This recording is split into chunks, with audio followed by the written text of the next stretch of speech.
Yes news में आप सभी दर्शकों का स्वागत है। मैं आपके साथ इलियास बड़ेखर।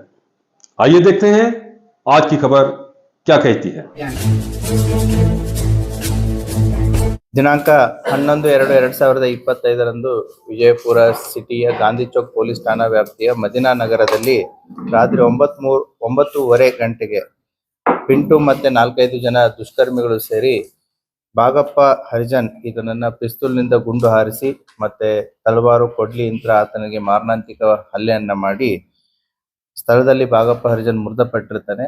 ಅದಕ್ಕೆ ಸಂಬಂಧಪಟ್ಟಂತೆ ಬಾಗಪ್ಪ ಹರಿಜನನ ಮಗಳಾದಂತಹ ಗಂಗೂಬಾಯಿ ಹರಿಜನ್ ಇವಳು ಗಾಂಧಿ ಚೌಕ್ ಪೊಲೀಸ್ ಠಾಣೆಯಲ್ಲಿ ಅಪರಾಧ ಸಂಖ್ಯೆ 32/25 under section 189 class 2, 191 class 2, 191 class 3, 352, 103, 190 BNS act ಅಡಿಯಲ್ಲಿ ಮತ್ತು 25A ಆರ್ಮ್ಸ್ ಆಕ್ಟ್ ಅಡಿಯಲ್ಲಿ ಪ್ರಕರಣ ದಾಖಲಾಗಿರುತ್ತೆ.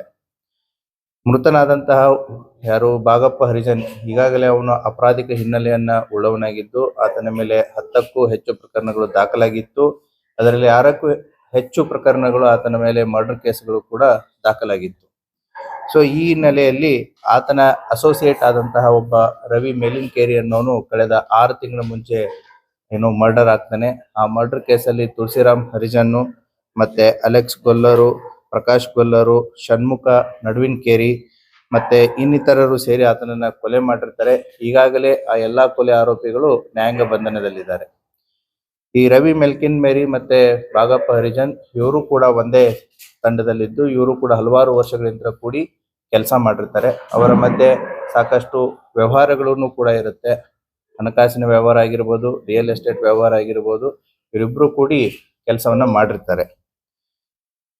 ಮತ್ತೆ ಬಾಗಪ್ಪ ಹರಿಜನ್ ಮತ್ತೆ ರವಿ ಮೆಲಿನ್ಕೇರಿ ಕೂಡ ಇವರು ಸಂಬಂಧಿಕರು ಕೂಡ ಆಗಿರ್ತಾರೆ. ಆದ್ರೆ ರವಿ ಮೆಲಿನ್ಕೇರಿ ಮೃತಪಟ್ಟ ನಂತರ ಈಗೇನು 6 ತಿಂಗಳಾದ ನಂತರ ಬಾಗಪ್ಪ ಹರಿಜನ್ನು ಈತನ ತಮ್ಮನಾದಂತಹ ಪ್ರಕಾಶ್ ಮೆಲಿನ್ಕೇರಿ ಏನಿದಾನೆ ಆತನಿಗೆ ಸಾಕಷ್ಟು ಒತ್ತಡವನ್ನ ತರ್ತಾ ಇರ್ತಾನೆ.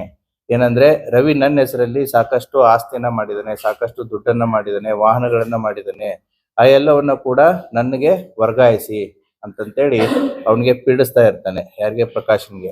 ಅಷ್ಟೇ ಅಲ್ಲದೇ ಇಷ್ಟೆಲ್ಲ ಕೊಡಕ್ಕಾಗದಿದ್ರೆ 10 ಕೋಟಿ ರೂಪಾಯಿ ಕೊಡಿ ಅಂತಂತೇಳಿ ಪ್ರಕಾಶ್ ಒತ್ತಡವನ್ನ ಇರ್ತಾ ಇರ್ತಾನೆ. ಇದು ಯಾವ ಅಂತಂದ್ರೆ ದುಡ್ಡು ಕೊಡಕ್ಕಾಗದಿದ್ರೆ, ಆಸ್ತಿ ಕೊಡಕ್ಕಾಗದಿದ್ರೆ ಅವಾಚ್ಯವಾಗಿ ಆತನ ಅಣ್ಣನ ಹೆಂಡತಿಯ ಬಗ್ಗೆ ಈತ ಬಾಗಪ್ಪ ಹರಿಜನ್ ಮಾತಾಡಿರ್ತಾನೆ. ಸೊ ಇದರಿಂದ ಬೇಸತ್ತಂತ ಪ್ರಕಾಶ್ ಮೇಲಿನ್ಕೇರಿ ಏನ್ ಮಾಡ್ತಾನೆ ಅಂತಂದ್ರೆ ಆತನ ಸ್ನೇಹಿತರಿಗೆ ಇದರ ಬಗ್ಗೆ ಡಿಸ್ಕಷನ್ ಮಾಡ್ಕೊಂಡಿರ್ತಾನೆ. ಸೊ ಯಾವಾಗ ಈ ವಾದ ವಿವಾದದಲ್ಲಿ ಒಂದು ದಿನ ಬಾಗಪ್ಪ ಹರಿಜನ್ ಏನ್ ಹೇಳ್ತಾನೆ ಅಂತಂದ್ರೆ ಪ್ರಕಾಶ್ಗೆ, ನಿನ್ನ ಅಣ್ಣನ್ಗೆ ಆದಂತ ಗತಿನೇ ನಿನಗಾಗತ್ತೆ, ಹೌದಾ, ಅದೇ ರೀತಿ ನಿನಗೆ ಮಾಡುತ್ತೆ ಅಂತಂತ ಹೇಳಿದಾಗ ಪ್ರಕಾಶ್ ಮೇಲಿನ್ಕೇರಿಗೆ ಕನ್ಫರ್ಮ್ ಆಗುತ್ತೆ ನಮ್ಮನ್ನ ಹೊಡ್ಸಿದ್ದು ಬಾಗಪ್ಪ ಹರಿಜನನೇ ಅಂತಂತ ಹೇಳಿ. ಸೊ ಆ ಹಿನ್ನೆಲೆಯಲ್ಲಿ ಪ್ರಕಾಶ್ ಆತ ತಂಡವನ್ನ ಕಟ್ಕೋತಾನೆ. ಆತನ ಅಸೋಸಿಯೇಟ್ಸ್ ಅಂತಂದ್ರೆ ಆತನ ಸಂಬಂಧಿಕರೇ ಇವರು ಕೂಡ. ರಾಹುಲ್ ತಳಕೇರಿ ಈತ ಹರ್ತಿ ಅವನು, ಅದೇ ರೀತಿ ಸುದೀಪ್ ಕಾಂಬ್ಳೆ ಇವನು ಅಗರ್ಕೇಡ್ದವನು, ಮತ್ತೆ ಮಣಿಕಂಠ ಬೆನಕೊಪ್ಪ ಅಂತಂತ ಹೇಳಿ ಈತ ಸುದೀಪ್ನ ಫ್ರೆಂಡು. ಮತ್ತೆ ಕಳೆದ ಸುಮಾರು ತಿಂಗಳಿಂದ ಈತ ಇಲ್ಲಿ ರವಿ ಜೊತೆಗೆ ಆಗಿರ್ಬೋದು ಮತ್ತೆ ಪ್ರಕಾಶನ ಜೊತೆಗೆ ಆಗಿರ್ಬೋದು ಈತ ಸ್ನೇಹಿತನಾಗಿ ಕೆಲಸ ಮಾಡ್ತಾ ಇರ್ತಾನೆ. ಈತ 4ನೇ ಆರೋಪಿ ಆದಂತಹ ಮಣಿಕಂಠ ಬೆನಕೊಪ್ಪ ಈತ ಬೈಲಂಗುಲದವನು ಇರ್ತಾನೆ. ಸೊ ಈ 4 ಜನ ಸೇರಿ ಅವತ್ತಿನ ದಿನ 11ನೇ ತಾರೀಕು ರಾತ್ರಿ 9ವರೆಗೆ so over a period of time watch ಮಾಡಿರ್ತಾರೆ. ಯಾಕಂತಂದ್ರೆ ಪ್ರಕಾಶನ್ಗೂ ಕೂಡ ಈ ಬಾಗಪ್ಪನ ಎಲ್ಲ ಮೂವ್ಮೆಂಟ್ಸ್ಗಳು, ಎಲ್ಲಿ ಹೋಗ್ತಾನೆ ಎಲ್ಲಿ ಬರ್ತಾನೆ ಕೂಡ ಗೊತ್ತಿರುತ್ತೆ. ಯಾಕಂತಂದ್ರೆ they were part of the same team. So ಆ ಹಿನ್ನೆಲೆಯಲ್ಲಿ ಅವತ್ತಿನ ದಿನ ಇದನ್ನ ವಾಚ್ ಮಾಡಿ ಸೊ ಒಂದು ಆಟೋ, ಒಂದು 2 ವೀಲರ್ದಲ್ಲಿ ಏನು ವಾಕ್ ಮಾಡ್ತಾ ಇರ್ತಾನೆ. ಆ ಸಂದರ್ಭದಲ್ಲಿ ಬಂದು ಆತನನ್ನ ಈ ಪಿಸ್ತೂಲು, ತಳವಾರು ಮತ್ತೆ ಈ ಕೊಡ್ಲಿ ಯಂತ್ರ ಮಾರಣಾಂತಿಕವಾಗಿ ಹಲ್ಲೆ ಮಾಡಿ ಕೊಲೆ ಮಾಡಿ ತಪ್ಪಿಸ್ಕೊಂಡಿರ್ತಾರೆ. ಆ ಹಿನ್ನೆಲೆಯಲ್ಲಿ ಡಿವೈಎಸ್ಪಿ ಸಿಟಿ ಎಲ್ಗಾರ್ ಅವರ ನೇತೃತ್ವದಲ್ಲಿ ತಂಡವನ್ನ ರಚಿಸಿರುತ್ತೆ. ಗಾಂಧಿ ಚೌಕ್ ಇನ್ಸ್ಪೆಕ್ಟರ್ ಅಂತ ಪ್ರದೀಪ್ ತಳಕೇರಿ ಮತ್ತೆ ಗೋಲ್ಗುಂಬಾಜ್ ಇನ್ಸ್ಪೆಕ್ಟರ್ ಆದಂತಹ ನಮ್ಮ ಮಲ್ಲಯ್ಯ ಮಠಪತಿ ಇವರು ತಂಡಗಳನ್ನ ರಚನೆ ಮಾಡಿ ಎಲ್ಲ ಆಯಾಮಗಳಲ್ಲಿ ಈಗ ತನಿಖೆಯನ್ನ ಕೈಗೊಂಡು ಈ 4 ಜನ ಆರೋಪಿತರನ್ನ ಬಂಧಿಸಿದ್ದಾರೆ. ತನಿಖೆ ಇನ್ನು ಮುಂದುವರಿತಾ ಇದೆ. Thank you. ಒಟ್ಟು 2 ಗುಂಡುಗಳು ಹಾರಿಸಿದ್ದಾರೆ. ಬಟ್ 1 ಗುಂಡು ಅವನಿಗೆ ತಗಲಿದೆ. ಸೊ ಪೋಸ್ಟ್ ಮಾರ್ಟಮ್ ರಿಪೋರ್ಟ್ ಅಲ್ಲಿ ಅದು ಬಂದಿದೆ.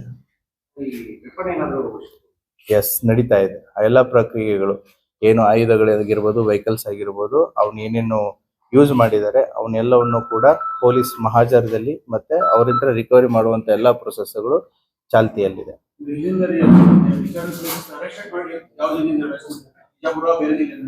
ಇಲ್ಲ ಇಲ್ಲ, ನಮ್ಮ ಬಿಜಾಪುರ ಜಿಲ್ಲೆಯಲ್ಲೇನೆ ಅವ್ರನ್ನ ಅರೆಸ್ಟ್ ಮಾಡಿದ್ದಾರೆ. ಅದು ಕರೆಂಟ್ ತೆಗೆಯೋದು ಬಾಗಪ್ಪ ಹರಿಜನನ ಒಂದು ಹಾಬಿ. ಆತನ ಮೂವ್ಮೆಂಟ್ ಆಗಿರ್ಲಿ ಅಥವಾ ಆತ ಎಲ್ಲಿದ್ದಾನೆ ಅಂತಂತೇಳಿ, ಯಾಕಂದ್ರೆ ಸಾಕಷ್ಟು ವೈರಿಗಳಿದ್ರು.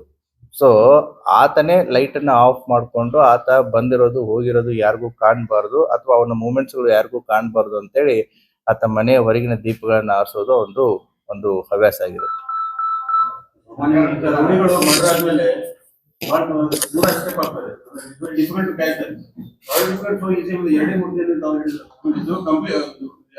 ಪೊಲೀಸರ ಭಯ ಅಷ್ಟಿದೆ. ಪೊಲೀಸರ ಭಯ ಅಷ್ಟಿದೆ.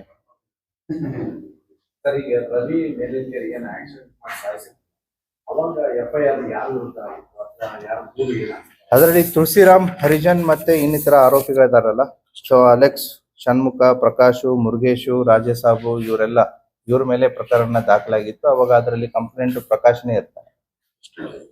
So they are already in police judicial custody. ಆ ಕೇಸು ಚಾರ್ಜ್ ಶೀಟ್ ಆಗಿದೆ. ಯಾವ ಕೇಸಲ್ಲಿ ಇಲ್ಲ, ಇನ್ನು ನಮ್ಮ ಹತ್ರ ಇದ್ದಾರೆ. ಸೊ ತನಿಖೆ ನಡೀತಾ ಇದೆ. ಇವತ್ತು ಅವ್ರನ್ನ ಕೋರ್ಟ್ಗೆ ಪ್ರೊಡ್ಯೂಸ್ ಮಾಡ್ತಾ ಇದ್ದಾರೆ. ಡೆಫಿನೆಟ್ಲಿ 4 ಜನ ಇದ್ದಾರೆ total.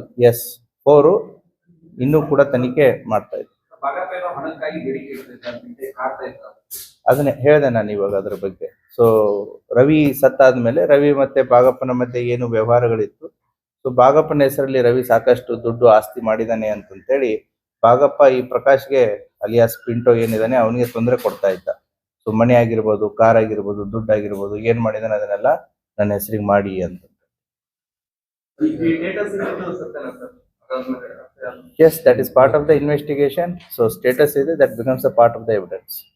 He was one of the most notorious criminals.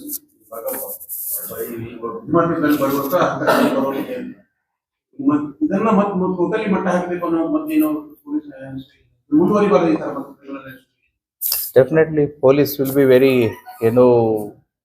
ಈಗಾಗಲೇ ನಮ್ಮ ಜಿಲ್ಲೆಯಲ್ಲಿ ಇವರು ಈ ರೀತಿ ಎಷ್ಟು ಟೀಮ್ಸ್ಗಳಿದೆ, ಅವರದ ಆದಂತಹ ಇತಿಹಾಸ ಆಗಿರ್ಬೋದು, ಹಿಸ್ಟ್ರಿ ಆಗಿರ್ಬೋದು, ಆಲ್ರೆಡಿ ಅವರದ್ದು ಪಟ್ಟಿ ರೆಡಿ ಆಗ್ತಾ ಇದೆ. So they are already in the process, they are under the watch.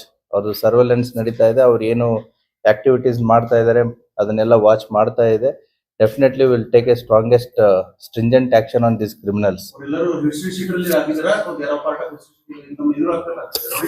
See, rowdy shooter is different, history shooter is different.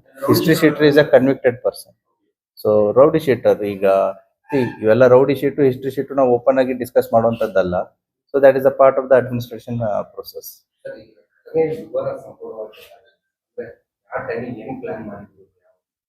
Given sufficient details.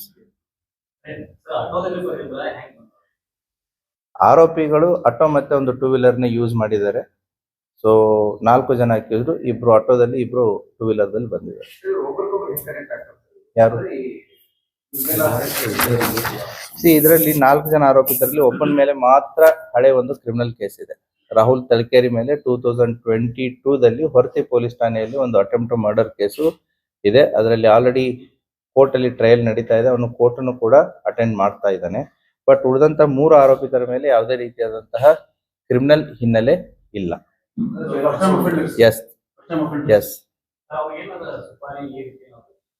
ಈಗ ಮೋಟಿವ್ ಆಫ್ ದ ಮರ್ಡರ್ ನ ನಿಮಗೆ ಹೇಳ್ಬಿಟ್ಟೆ. ಒಂದು ಆಸ್ತಿ, ಒಂದು ಪರ್ಸನಲ್ ಅಟ್ಯಾಕ್, ಒಂದು ಹೆಣ್ಣಿನ ಬಗ್ಗೆ ಈತ ಮಾತಾಡಿದ್ದು ಅವಹೇಳನಕಾರಿಯಾಗಿ. These are the motive for his murder. So this Prakash and other, ಪ್ರಕಾಶ್ಗೆ ಏನಾಗುತ್ತೆ ಅಂತಂದ್ರೆ ನನ್ನನ್ನು ಇವನು ಉಳಿಸಲ್ಲ ಅನ್ನೋಂತ ಒಂದು ಮನೋಭಾವನೆ ಬರುತ್ತೆ.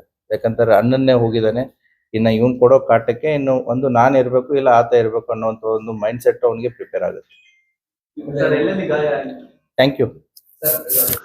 जैसा कि आप सब जानते हैं कि आप सभी का प्यार हमारे साथ कायम है। इसी तरह से हमारे इस चैनल को प्यार करते रहिए और हमारी सारी खबरों को लाइक, शेयर और सब्सक्राइब करना ना भूलिए।